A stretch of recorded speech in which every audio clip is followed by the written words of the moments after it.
The Caribbean and Central American Botanic Gardens Network is dedicated to fostering collaboration, knowledge exchange, and capacity building among its members to strengthen plant conservation across the region.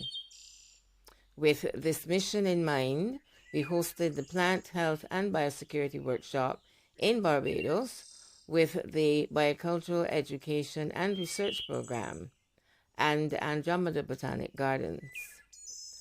Over several days, participants engaged in dynamic sessions that combined theoretical frameworks with hands-on learning.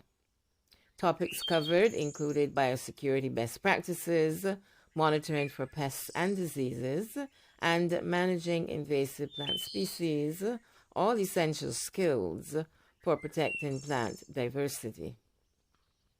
Enriching discussions and shared experiences fostered regional collaboration, empowering participants to exchange insights that will strengthen conservation efforts across the region.